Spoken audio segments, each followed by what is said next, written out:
Você já parou para pensar quantos relacionamentos foram desfeitos por motivos que, no fundo, não valiam a pena? Quantas histórias de amor terminaram porque alguém esqueceu uma data importante? Porque houve uma discussão por causa de um prato mal lavado? Porque a outra pessoa não respondeu uma mensagem na hora certa? Ou porque houve um desentendimento sobre qual programa assistir na televisão? Parece absurdo quando colocamos assim, não é mesmo? Mas a verdade, e você precisa ouvir isso com o coração aberto, é que muitos namoros e casamentos têm sido destruídos exatamente por essas pequenezas que no calor do momento parecem montanhas intransponíveis. E eu preciso ser sincero com você agora. Se você está pensando em desistir do seu relacionamento por causa de motivos pequenos, por causa de brigas bobas, por causa de diferenças superficiais, você pode estar prestes a cometer um erro que vai custar muito mais do que você imagina. Porque o que está em jogo não é apenas uma pessoa, não é apenas um sentimento, mas é um propósito de Deus para a sua vida. É uma aliança que foi estabelecida não apenas entre vocês dois, mas diante do próprio Senhor. Veja, eu não estou aqui para passar a mão na sua cabeça e dizer que tudo vai ficar bem se você apenas sorrir e ignorar os problemas. Não é isso. Mas eu preciso que você entenda algo fundamental sobre relacionamentos. Eles não foram feitos para serem perfeitos. Eles foram feitos para serem trabalhados.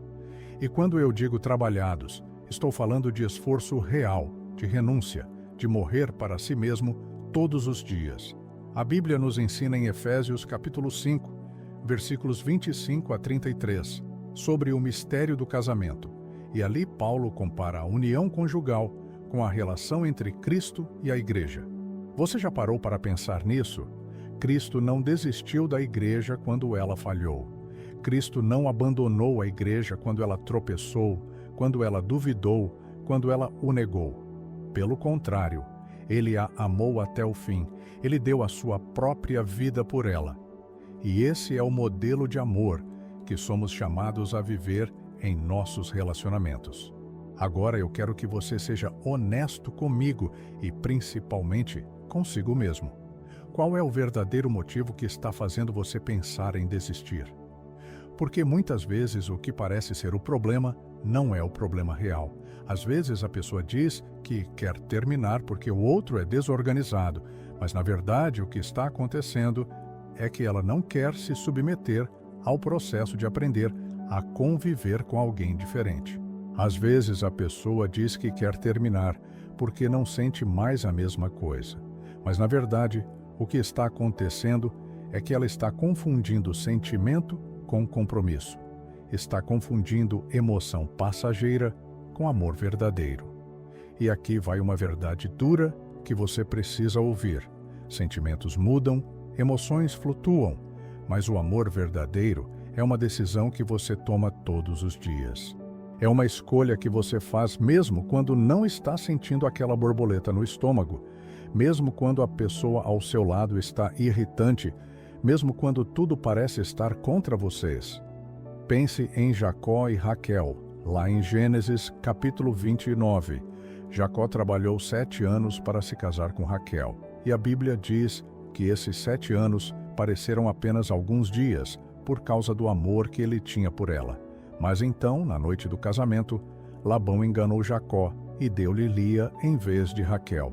Imagine a decepção, imagine a frustração. Mas Jacó não desistiu. Ele trabalhou mais 7 anos, 14 anos de trabalho duro, de espera, de perseverança. E por quê? Porque o que ele queria valia o esforço. Porque o amor verdadeiro não desiste diante das dificuldades. Ele se fortalece através delas. Agora eu quero falar sobre algo que pode estar acontecendo com você, sem que você perceba. A cultura do descartável. Vivemos em uma sociedade que nos ensinou a descartar tudo que não funciona perfeitamente. O celular ficou lento? Troca. A roupa saiu de moda? Joga fora. O relacionamento ficou difícil? Termina. E essa mentalidade tem destruído mais vidas do que você pode imaginar. Porque relacionamentos não são como objetos que você pode simplesmente substituir quando eles apresentam defeito. Relacionamentos são como plantas. Você precisa regar todos os dias. Você precisa cuidar. Você precisa ter paciência para ver o crescimento. E se você está pensando em desistir porque as coisas não estão perfeitas, você precisa se perguntar: em qual relacionamento as coisas são perfeitas? Onde existe essa fantasia de um amor que nunca briga, que nunca discorda, que nunca passa por momentos difíceis? Isso não existe, nem na Bíblia. Olhe para Abraão e Sara. Houve momentos de desconfiança, momentos em que Sara riu da promessa de Deus, momentos em que Abraão tomou decisões que afetaram negativamente o casamento. Mas Deus o sustentou através de tudo isso, porque ele tinha um propósito maior para aquela união. E eu preciso te fazer uma pergunta direta. Você já orou genuinamente por esse relacionamento antes de pensar em desistir? Você já levou essa questão diante de Deus com o coração verdadeiramente aberto? Ou você está simplesmente seguindo seus próprios impulsos, suas próprias vontades, seus próprios medos? Porque muitas vezes o problema não é o relacionamento em si. O problema é que você não está disposto a se transformar. Você não está disposto a crescer. Você não está disposto a se submeter ao processo de santificação que Deus quer fazer através dessa pessoa ao seu lado. E isso dói, eu sei que dói, porque crescer sempre dói, mudar sempre dói, morrer para si mesmo sempre dói. Mas é exatamente através dessa dor que Deus nos molda, é através desse processo que Ele nos transforma à imagem de Cristo. Em 1 Coríntios capítulo 13, versículos 4 a 7, Paulo descreve o que é o amor verdadeiro.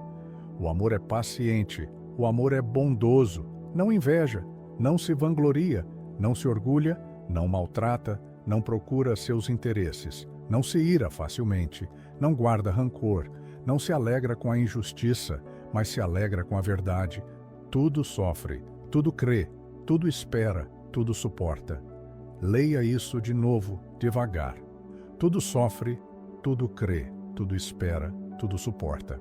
Isso não significa que você deve aceitar abuso, não significa que você deve permanecer em um relacionamento destrutivo ou perigoso, mas significa que o amor verdadeiro não desiste na primeira dificuldade, não abandona no primeiro conflito, não se rende diante dos primeiros desafios.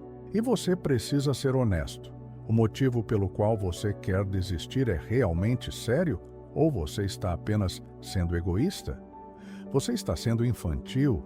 Você está fugindo do compromisso porque é mais fácil recomeçar do que trabalhar no que já existe? Porque deixa eu te contar algo que ninguém quer ouvir, mas que todos precisam saber. Se você desistir agora por motivos fúteis, você vai carregar esses mesmos problemas para o próximo relacionamento. Porque o problema não está apenas na outra pessoa, o problema também está em você. E até que você aprenda a lidar com suas próprias falhas, com suas próprias imperfeições, com suas próprias fraquezas, você vai continuar repetindo os mesmos padrões, as mesmas fugas, as mesmas desistências. Quero te contar uma história que está em João, capítulo 4, a história da mulher samaritana. Quando Jesus encontra aquela mulher no poço, ele revela que ela havia tido 5 maridos e estava vivendo com um homem que não era seu marido. 5 relacionamentos fracassados. E você consegue imaginar a dor dessa mulher? Consegue imaginar quantas vezes ela deve ter pensado que tinha encontrado a pessoa certa? Quantas vezes ela deve ter começado de novo, acreditando que dessa vez seria diferente? Mas o que Jesus fez não foi condená-la, não foi julgá-la, não foi dizer que ela era fraca ou incapaz de manter um relacionamento. Ele ofereceu a ela água viva, ele ofereceu transformação, ele ofereceu uma nova perspectiva sobre a vida e sobre os relacionamentos.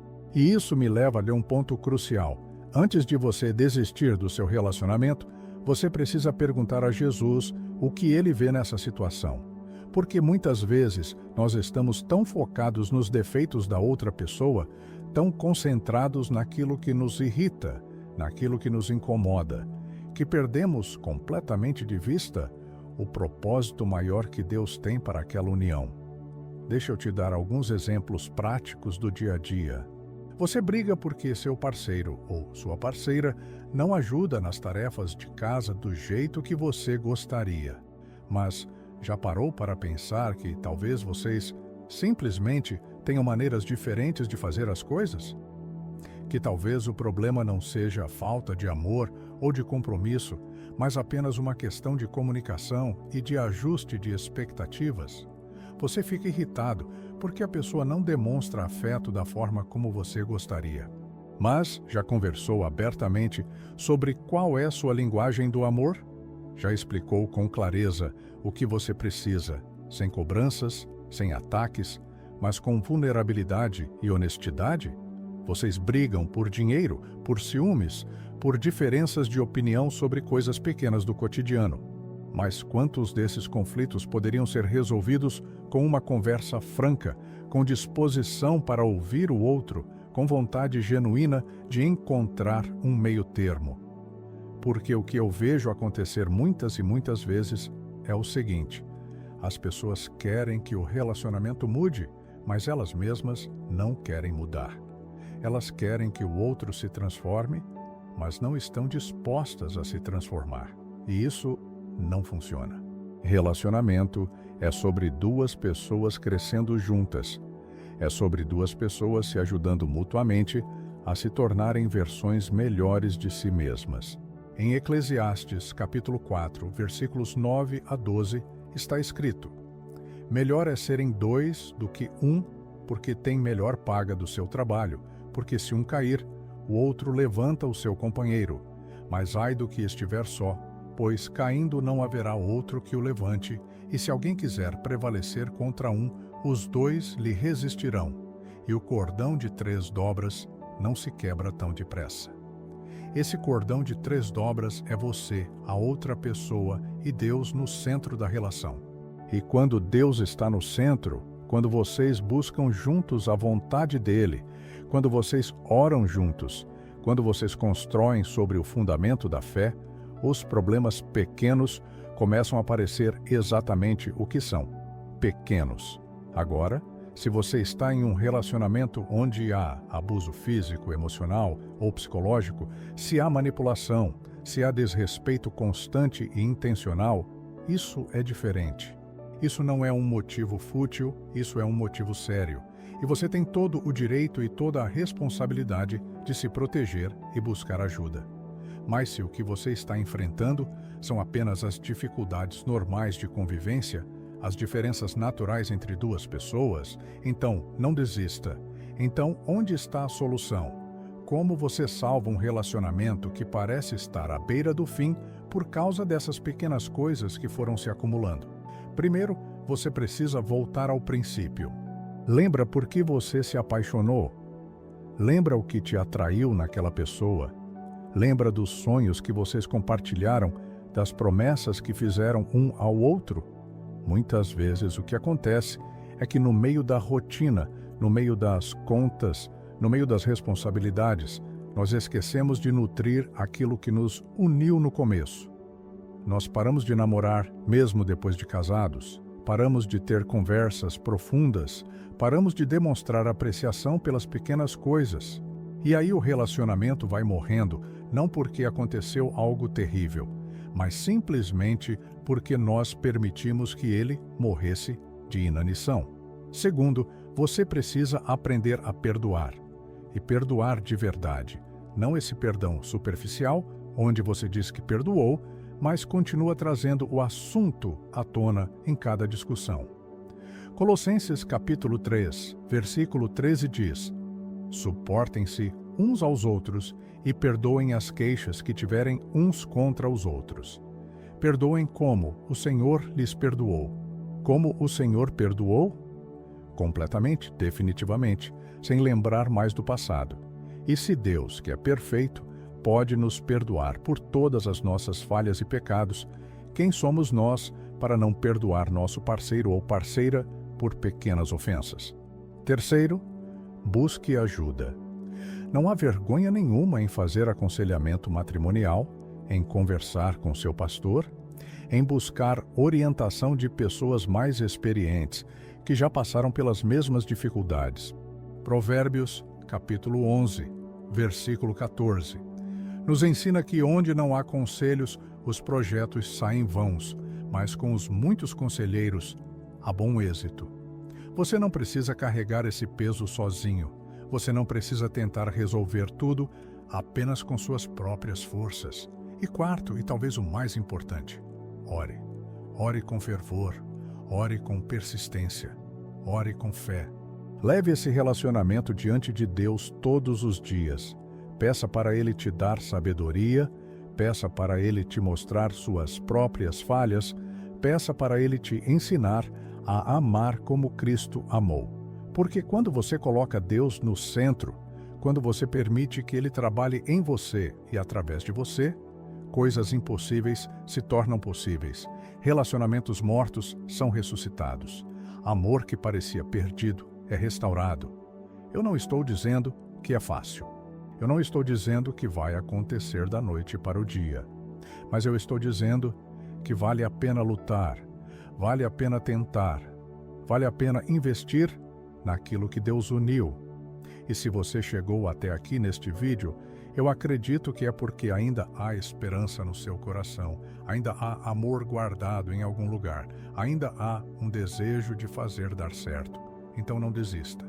Não jogue fora algo precioso por causa de motivos bobos. Dê a você mesmo e à pessoa ao seu lado a chance de recomeçar, de reconstruir, de redescobrir o que um dia os uniu. Se este vídeo tocou seu coração, se essas palavras fizeram sentido para você, eu te convido a se inscrever neste canal e ativar o sininho para receber mais mensagens como esta. E nos comentários, conte sua história, compartilhe o que você está vivendo, sugira temas que você gostaria que fossem abordados aqui, porque este espaço existe para levar esperança e palavra de Deus aos corações que precisam. Que o Senhor abençoe seu relacionamento, que Ele restaure o que precisa ser restaurado e fortaleça o que precisa ser fortalecido. Amém e amém. Deus te abençoe.